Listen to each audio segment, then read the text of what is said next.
Bismillahirrahmanirrahim. Assalamualaikum warahmatullahi wabarakatuh. Alhamdulillahi rabbil alamin. Wassalatu wassalamu ala rasulillahil karim.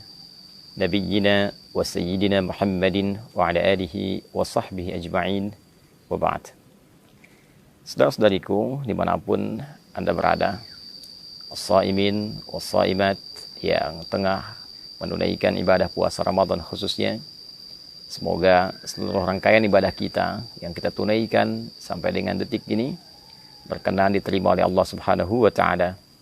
Baik puasa yang kita tunaikan dari mulai fajar tiba sampai dengan maghrib datang, pun demikian dengan ibadah malam kita, solat-solat kita, tilawah Quran kita, zikir kita, dan taubat kita kepada Allah Subhanahu wa taala. Semoga penerimaan terbaik di sisi Allah Subhanahu wa taala menghadirkan beragam keistimewaan yang dijanjikan oleh Allah Subhanahu wa taala dan Rasulullah sallallahu alaihi wasallam yang mempertegas itu semua dalam hadis beliau. Teman-teman sekalian, di antara ibadah yang penting di bulan Ramadan adalah ibadah yang ditunaikan di sepanjang malam Ramadan. Sebagian orang mengira bahwa puasa itu hanya terfokus pada ibadah siang saja. Saat seorang insan beriman mampu menahan lapar, menahan haus, menahan hasrat biologisnya dari mulai terbit fajar sampai dengan terbenam matahari di waktu maghrib.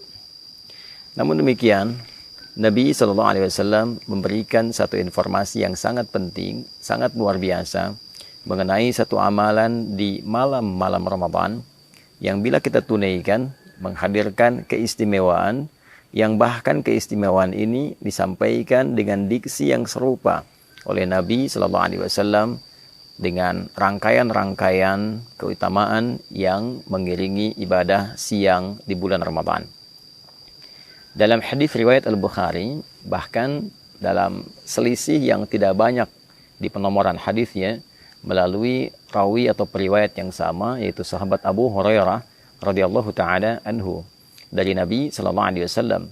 Kala beliau sallallahu alaihi wasallam menginformasikan tentang keutamaan Ramadan, beliau bersabda, "Man shama Ramadhana imanan wa ihtisaban, ghufira lahu ma taqaddama min dhanbi."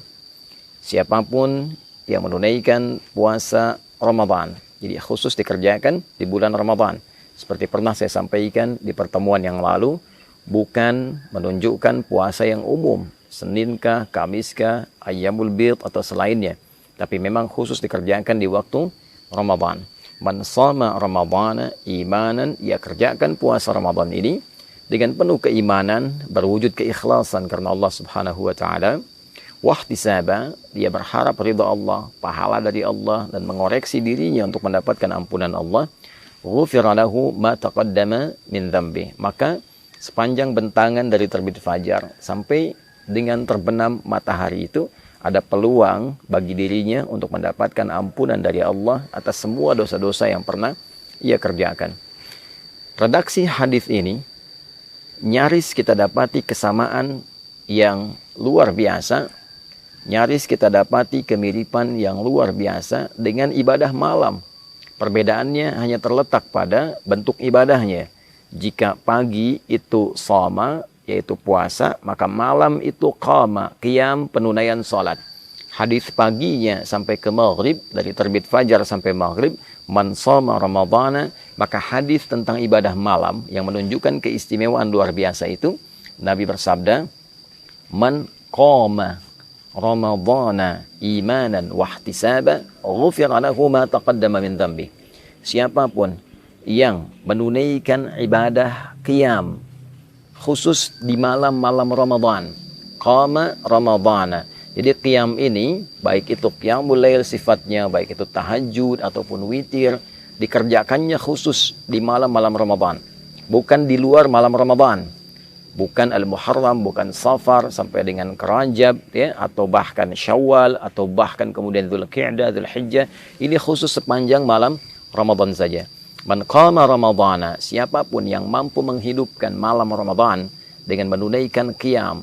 Qiyam di sini dimaksudkan salat. Karena redaksi salat di dalam Al-Quran seringkali diiringi dengan turunan kata qama. Baik itu dari qamanya ataupun aqamanya. Aqama yuqimu iqamatan. Aqimus salah. Yuqimunas salah. Aqimis salah. Bahkan sebelum salat ada iqamah. Untuk memberikan isyarat kepada kita kesiapan untuk menghadirkan kekhusyuan sebelum menunaikannya. Man qama ramadhana. Siapapun yang menunaikan, menghidupkan malam Ramadan, menunaikan sholat dengan penuh kekhusyuan, imanan, dan dia kerjakan sholat ini karena Allah. Bukan karena trennya orang bangun, dia bangun. Bukan karena trennya orang menunaikan sholat ini berjamaah, dia ikut berjamaah. Bukan karena trennya menunaikan sholat di masjid fulan, masjid X, masjid yang ramai, lalu dia ikut ke situ hanya untuk mengupdate statusnya. Bukan. Dia kerjakan semua ini untuk mengharapkan ridha Allah Subhanahu wa taala. Wahtisabah. Dan dengan keikhlasannya ini, dia berharap benar ridha Allah, pahala dari Allah, seraya dia menghidupkan nilai evaluasi bagi dirinya. Dia evaluasi dirinya, dia bermuhasabah. Ghufira lahu ma taqaddama min dzambi. Sama persis kalimatnya. Maka ia berpeluang mendapat ampunan Allah Subhanahu wa taala dari semua dosa yang pernah ia kerjakan selama hidupnya. Jadi antara ibadah siang dengan ibadah malam, satu ada keistimewaan yang serupa, yaitu sama-sama berpeluang menghadirkan ampunan Allah Subhanahu wa taala. Serupa dengan hadirnya peluang ampunan dosa dari Allah Subhanahu wa taala. Oleh karena itu, ibadah malam ini tidak boleh disia-siakan. Jadi sebagian ulama bahkan berkomentar jika ada orang yang menunaikan puasa di terbit fajar sampai dengan maghrib menjelang malam itu, dia menunaikan puasa dengan sempurna, benar puasanya.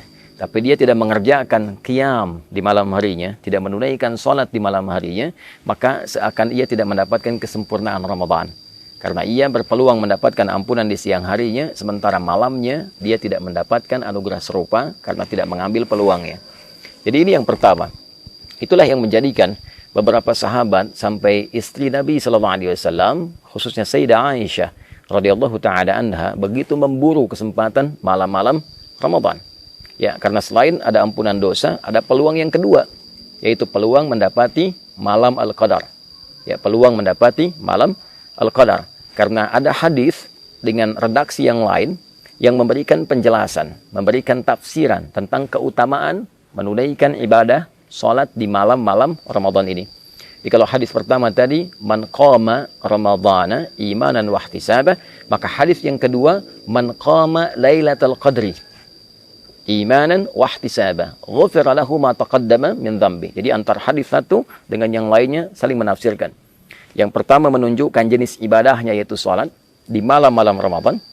Yang kedua memberikan kesan bahwa di antara malam-malam penunaian Ramadan itu akan ada peluang satu malam yang istimewa, yaitu malam Al-Qadar.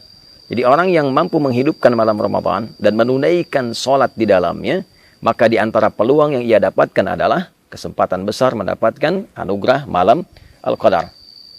Untuk itulah kemudian Nabi SAW menegaskan, man qama lailatul qadri, siapapun yang mampu menunaikan salat di malam Ramadan dan bertepatan malam itu dengan malam Al-Qadar, ghufira lahu ma taqaddama min dzambi, maka berpeluang ia mendapatkan semua ampunan dari beragam jenis dosa yang pernah ia kerjakan dalam hidupnya. Sampai satu ketika Al-Imam At-Tirmidzi mendokumentasikan satu hadis yang riwayatnya tersambung pada Sayyidah Aisyah radhiyallahu taala anha dari Nabi sallallahu alaihi wasallam.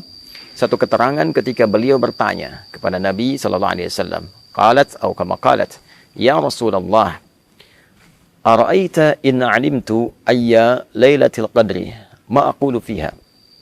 Ya Rasulullah, bagaimana pendapat Anda sekiranya saya menyadari, saya merasakan malam ini ada getaran yang berbeda, ada tanda-tanda malam Al-Qadar. Maka kalau saya sedang menghidupkan malamnya, kemudian merasakan aura itu, doa apa yang harus saya bacakan? Doa apa yang Anda bimbingkan?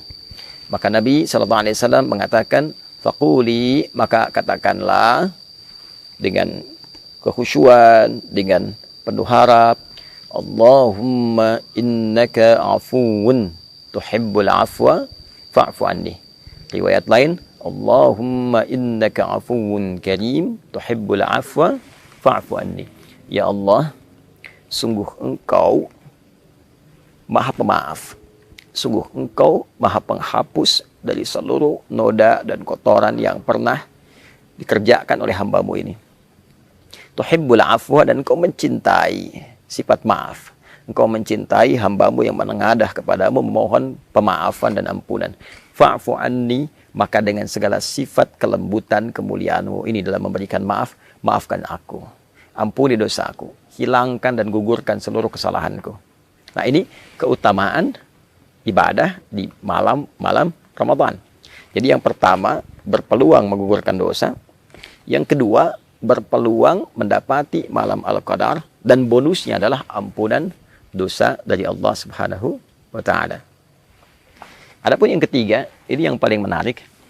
Salat yang ditunaikan di malam Ramadan juga memberikan manfaat besar bagi kedamaian hati, ketenangan jiwa. Nah, orang-orang yang sering gelisah, gitu kan? Orang-orang yang diliputi oleh ketakutan berlebihan, ingin terapi, mendapatkan ketenangan jiwa, mendapatkan kedamaian. Maka di antara tips yang disampaikan melalui riwayat-riwayat yang valid kepada kita adalah penunaian sholat di malam-malam Ramadan. Jika kita menunaikan satu ibadah, dan ibadah itu berdampak pada ketenangan jiwa kita, pada roh kita, roh yang mengisi nafas kita, jiwa kita, maka ibadah itu, pekerjaan itu disebut dengan tarwihah namanya. Rawwaha yurawwihu tarwihan. Wa tarwihatan sifatnya. Sesuatu yang bila dikerjakan memberikan ketenangan kepada jiwa. Bila kita kerjakan berkali-kali, sekali, dua kali, lalu jeda sebentar, lalu sambung lagi terus 3 kali, 4 kali, ada yang 11 kali, ada yang 23 kali, ada yang lebih daripada itu. Dia jamakkan hingga mendapatkan ketenangan dan kedamaian dalam hatinya itu, maka bentuk jamaknya disebut dengan tarawih. Itulah sebabnya sholat yang ditunaikan di malam-malam Ramadan disebut dengan tarawih, untuk memberikan kesan bahwa manfaat sholat ini, ya, selain sifatnya juga ditunaikan dengan ketenangan, manfaatnya adalah memberikan dampak kepada jiwa yang lebih damai, memberikan kondisi kepada jiwa yang lebih tenang. Jadi orang yang rajin menunaikan ibadah tarawih dan ditunaikan dalam keadaan tenang, dalam keadaan yang baik, itu dampaknya ke hati akan memberikan kedamaian yang tidak didapatkan dalam suasana-suasana yang lain. Itulah sebabnya kenapa ibadah ini diviralkan namanya dengan tarawih. Untuk memberikan motivasi kepada kita. Ayo, supaya hati kita lebih tenang, lebih damai. Yang kedua, ayo, lakukan dengan tenang. Bacaannya yang baik. Jangan buru-buru. Jangan tergesa-gesa. Lakukan dengan penuh kedamaian. Sampai mendapatkan gelombang, frekuensi-frekuensi ke dalam jiwa kita yang menghunjamkan kedamaian pada hati. Cari imam-imam yang baik, yang memberikan getaran-getaran yang menenangkan kepada jiwa. Nah, itulah manfaat ibadah-ibadah yang ditunaikan di malam Ramadan, khususnya sholat yang kita hidupkan sepanjang malam Ramadan. Jadi sholat tarawih, qiyam Ramadan bukan ibadah biasa. Sholat ini berpeluang menghadirkan ampunan Allah Subhanahu wa ta'ala. Sholat ini berpeluang menghadirkan keutamaan datangnya malam Al-Qadar. Sholat ini berpeluang memberikan kedamaian kepada jiwa. Masuk ke masjid dalam keadaan yang belum tentu damai sepenuhnya, pulang dalam keadaan yang tenang. Bila pun ajal tiba, wafat dalam keadaan tenang. Ditanya malaikat dalam keadaan tenang. Kembali kepada Allah dalam keadaan tenang. Itu diantara keutamaan yang tersaji dari menu-menu ibadah Ramadan. Pilihannya kembali kepada kita. Jika Allah sudah membentangkan siang dan malam dengan beragam keistimewaan yang menghadirkan rahmatnya untuk mengembalikan kita dalam keadaan yang mulia, untuk menenangkan dan menghunjamkan kedamaian pada jiwa kita, untuk memberikan pahala yang bahkan melebihi 1000 bulan. Bila dengan itu semua belum tergerak kita untuk menyambutnya, maka dengan cara apa lagi Allah memberikan peluang kepada kita untuk mengembalikan diri kita dalam keadaan yang baik. Saudara-saudariku, kita diciptakan dalam fitrah yang baik. Kita diciptakan dalam kondisi yang mulia. Ramadan memberikan peluang kepada kita untuk mengembalikan kita dalam keadaan fitrah yang baik dan mulia itu. Mari kita menyambutnya, mari kita hidupkan, dan semoga Allah memberikan kekuatan kita untuk mengoptimalkan semua amalan dan keistimewaan yang tadi disampaikan. Allahumma taqabbal minna innaka antas sami'ul alim wa tub 'alaina innaka antat tawwabur rahim. Allahumma ij'alna min muqimis salah wa nakhussuka ya Allah warzuqna ya arhamar rahimin bil quwwah wal hubb ya arhamar rahimin bil quwwah wal hubb at-tam li iqamati at-tarawih mukhlisina lakad din ya rabbal alamin. Sallallahu ala sayyidina Muhammad wa ala alihi wa sahbihi ajma'in wa akhiru da'wana alhamdulillahi rabbil alamin. Demikian Adi Hidayat, selamat berbuka. Kami dari Mira. Assalamualaikum warahmatullahi wabarakatuh.